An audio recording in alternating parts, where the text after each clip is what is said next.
ఇప్పుడు చాలా మంది హెల్దీ లైఫ్ స్టైల్ ను ఫాలో అవుతున్నారు. రోజులో ఒక పూట ఖచ్చితంగా రోటీలు తినేవారు ఉన్నారు. ఎంత ఆరోగ్య ప్రియులైనా ఎప్పుడూ ఒకే రకం ప్లెయిన్ చపాతీలను తినాలంటే బోర్ కొడుతుంది. అందుకే మీ హెల్దీ డైట్ ఫ్లేవర్ఫుల్ గా ఉండాలంటే ఈసారి సొరకాయ చపాతీ ట్రై చేయొచ్చు. ఇది పెద్దలకే కాదు పిల్లలకు కూడా బాగా నచ్చుతుంది. మరి ఈ చపాతీలు ఎలా చేసుకోవాలో చూసేయండి.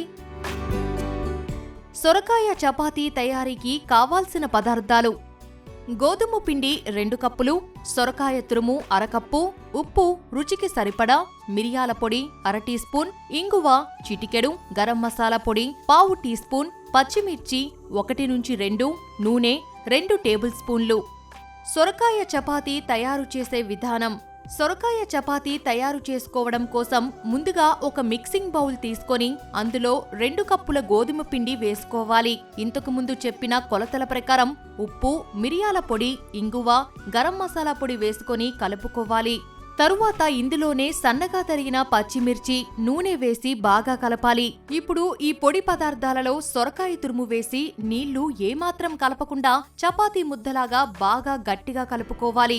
ఇలా కలుపుకున్న సొరకాయ, గోధుమ పిండి మిశ్రమాన్ని చిన్న చిన్న ఉండలుగా తీసుకొని పక్కకు పెట్టుకోవాలి.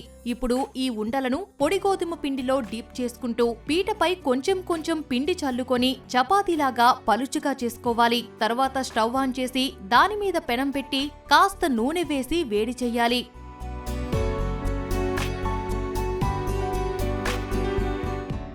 పెనం వేడయ్యాక మనం ముందుగా చేసుకున్న చపాతీలను వేసి చక్కగా కాల్చుకోవాలి. ఇలా 2 వైపులా చక్కగా కాల్చి సర్వింగ్ ప్లేట్లోకి తీసుకుంటే ఎంతో రుచికరమైన సొరకాయ చపాతీ రెడీ అయినట్టే.